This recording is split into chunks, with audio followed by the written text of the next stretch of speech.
Caitlin Clark comes back from an injury-filled season and immediately looks like the best player in the WNBA. And the Indiana Fever front office's response is to quietly shop her to Los Angeles. Not because she's struggling, not because the locker room blew up, but because a single executive started planting seeds on social media, at public panels, and through a network of coaches and connections that all point to one destination, the LA Sparks. The dots are all there. Someone just accidentally left them connected, and we're going to walk through every single one. Is Indiana fumbling the bag with Caitlin? Lynn Dunn is out in the public planting the seeds that she's trading Caitlin Clark. Caitlin Clark 100% will get traded away from the Indiana Fever before Stephanie White gets moved. That is what Lynn Dunn is going out. Off in the comments, Lynn Dunn is out in the public planting the seeds that she's trading Caitlin Clark. Caitlin Clark 100% will get traded away from the Indiana Fever before Stephanie White gets moved. That is what Lynn Dunn is going out and doing. Start with the name Cori Close because most people who saw it floating around just kept scrolling. She's a well-regarded women's basketball coach with a long resume, including leading the UCLA Bruins to the most recent women's national championship. And her name started circulating around the LA Sparks head coaching vacancy, which on its own is completely normal. Coaches get linked to open jobs every single off-season. That part isn't the story. The problem is who was amplifying it. Lynn Dunn, a senior executive inside the Indiana Fever organization, kept turning up in the same conversations, the same panels, the same social media threads where the Sparks rebuild, and Cori Close's name kept getting mentioned together. And Dunn isn't some retired figure who just likes posting about basketball. She's actively shaping things inside the Fever's front office as a former GM and head coach that led Indiana to their only WNBA championship. So, when she starts showing up in discussions about a rival franchise's coaching search, that's not a casual scroll and retweet situation. Lynn Dunn joined the panel here of coaches and executives, etc.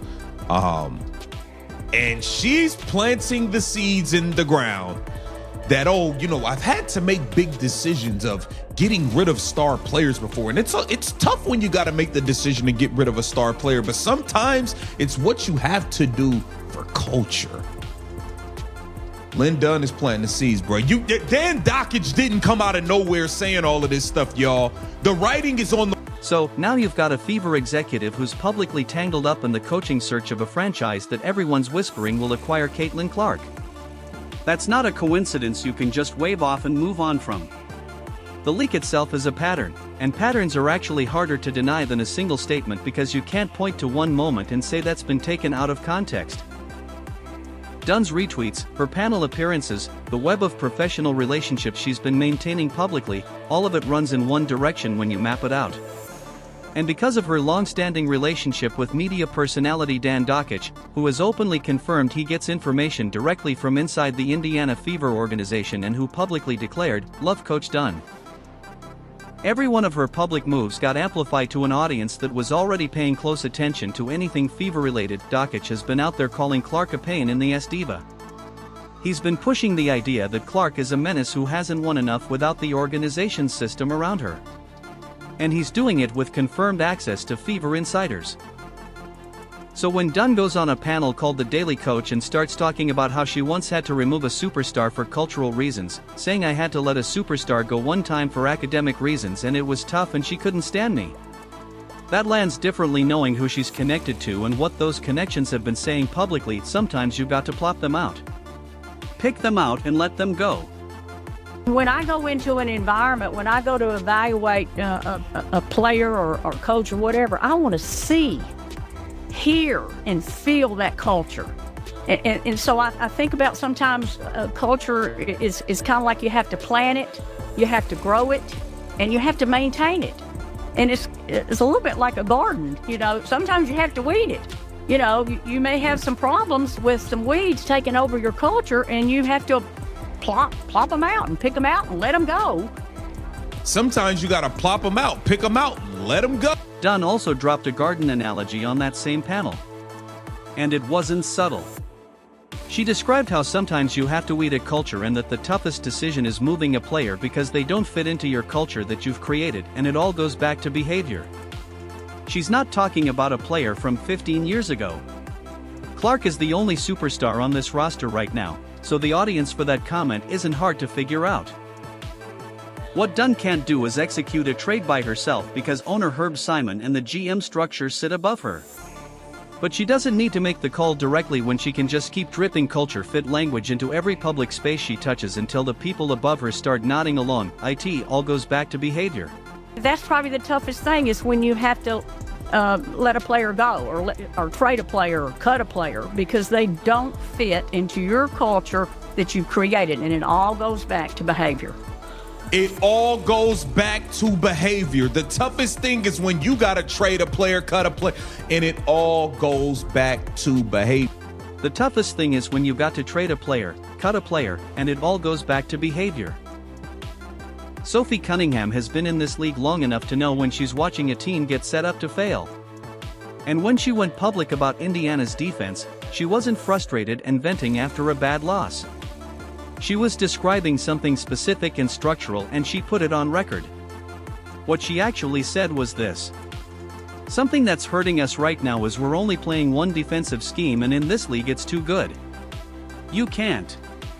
And people are going to pick us apart. One scheme."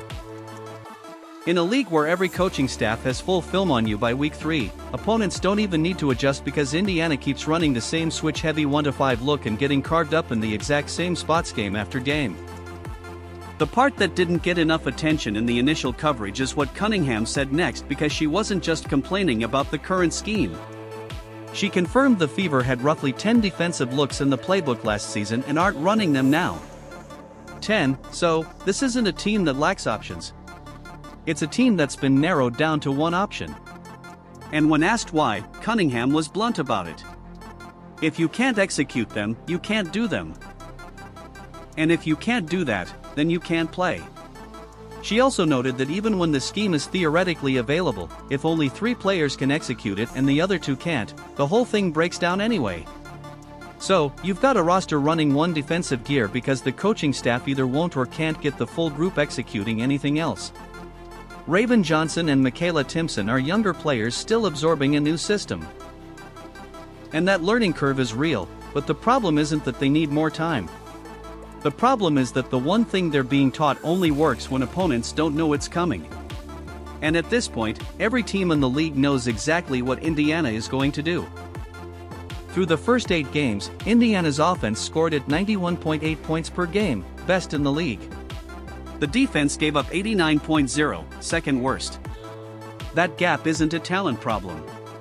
The players putting up those offensive numbers are the same players on the floor when the defense collapses. So, blaming the roster for the defensive failures doesn't hold up when the same roster is running the best offense in the league. And that's exactly why Cunningham naming the scheme publicly matters so much. Because when a team's defense falls apart and nobody explains why, the blame lands on whoever's most visible. Clark draws more defensive attention than anyone on this roster. She gets scrutinized on every possession, and a vague culture or fit narrative fills the gap when the actual explanation stays buried. Cunningham didn't let it stay buried. She pointed directly at the scheme, not the players, and put it in plain language anyone could understand. The Fever can't quietly walk that back. Now, Cunningham's words are sitting on the record, and they directly contradict any version of events where this team's struggles trace back to Caitlin Clark. Through the first 8 games, Indiana's offense scored at 91.8 points per game, best in the league. The defense gave up 89.0, second worst. That gap isn't a talent problem. The players putting up those offensive numbers are the same players on the floor when the defense collapses. So, blaming the roster for the defensive failures doesn't hold up when the same roster is running the best offense in the league. And that's exactly why Cunningham naming the scheme publicly matters so much. Because when a team's defense falls apart and nobody explains why, the blame lands on whoever's most visible. Clark draws more defensive attention than anyone on this roster. She gets scrutinized on every possession, and a vague culture or fit narrative fills the gap when the actual explanation stays buried. Cunningham didn't let it stay buried. She pointed directly at the scheme, not the players, and put it in plain language anyone could understand. The Fever can't quietly walk that back. Now, Cunningham's words are sitting on the record, and they directly contradict any version of events where this team's struggles trace back to Caitlin Clark. Before Clark arrived, the Fever were averaging 4,500 fans per game. Now, they're pulling 17,000. That's not a trend. That's a franchise getting rebuilt from the floor up by one player. And the front office is apparently looking at those numbers and thinking, yeah, let's move her to Los Angeles.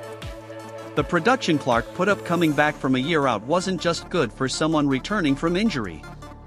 It reset what people expect from a WNBA star.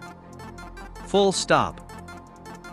And every one of those performances happened in Indiana, which means the ticket revenue, the national TV windows, the merchandise moving out of the team store. All of it flows into a franchise that was genuinely invisible before she walked through the door. One analyst compared trading her to the Red Sox trading Babe Ruth. And that comparison isn't hyperbole when you look at the attendance numbers sitting right next to each other. Herb Simon owns the Fever and nothing moves without his signature, so the trade doesn't happen unless he approves it. Simon isn't the one retweeting Sparks-adjacent content or going on panels about weeding a roster. But owners get shaped by the people they trust most. So, if every voice with direct access to Simon keeps framing Clark as a cultural mismatch, that framing eventually becomes the version of events he's working from. He doesn't need to be misled dramatically. He just needs to hear the same story enough times. And the LA Sparks angle isn't random. The NBA runs the WNBA. And there's a real historical pattern of the league steering its biggest stars toward major media markets. LeBron went to LA, Shaq went to LA, Kareem went to LA. Moving Clark to the Sparks fits a playbook the league has run before, and it gives the Fever front office a narrative shield because they can frame it as doing what's best for the league's growth while quietly getting rid of the superstar they never wanted to manage in the first place. Any realistic trade package would need multiple first-round picks, probably a young starter, and at least 2 rotation players. And even then, Indiana would be swapping a proven franchise star for assets that won't pay off for years. Aaliyah Boston signed a $6 million contract partly because she plays alongside Clark because Clark's gravity pulls defensive attention away from her and creates the open looks that make Boston's game work. Kelsey Mitchell runs off screens into space that Clark's presence creates. A trade doesn't just move one player off the roster. It pulls the floor out from under everyone still standing on it, pull everything we've covered together, and it points at one thing. The Indiana Fever front office is actively choosing internal politics over the best shot this franchise has ever had at a championship. And they're doing it while Clark is out there playing the best basketball of her life. Look at the actual numbers. Indiana's offense scored at 91.8 points per game through the first 8 games, best in the league. The offense runs through Clark. Opponents build their entire defensive game plan around stopping her, and the team still scores more than anyone else. So when the front office starts floating culture fit language, that argument falls apart the second anyone checks the box scores. A player who doesn't fit doesn't produce a league-leading offense around her. The data doesn't lie, and the data says Clark belongs in Indiana. But there's a bigger conversation happening above the Fever's front office, and it's worth being direct about it. There are people inside the WNBA's broader power structure who genuinely want Clark in Los Angeles. Not because Indiana failed her, but because LA is a bigger market with more national TV exposure and more casual fans tuning in. The NBA has run this playbook before, steering its biggest names toward major markets. And Indiana might be getting squeezed from multiple directions at once, from Dunn working internally and from league-level pressure working from above, and when you need concrete proof that the on-court struggles are a front office choice and not a player problem, Cunningham already handed it to you. She went on record saying the Fever are only playing one defensive scheme and that the on-court issues trace directly back to what the coaching staff is running, not who's on the floor.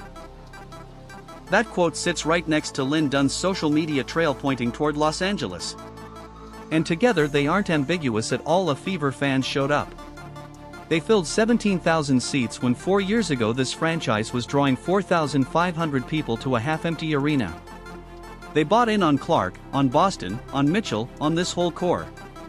And one source put it plainly, if Clark gets traded, attendance drops by 9,000 to 10,000 fans overnight, maybe even less. The front office knows that number. They know Clark is currently the only money this team has, and they're still letting Lin Dunn weed the garden anyway. Is Indiana fumbling the bag with Caitlin? Sound off in the comments. Like, subscribe, and turn on all notifications so you don't miss out on all things basketball. Click the video on the screen and we will see you in the next.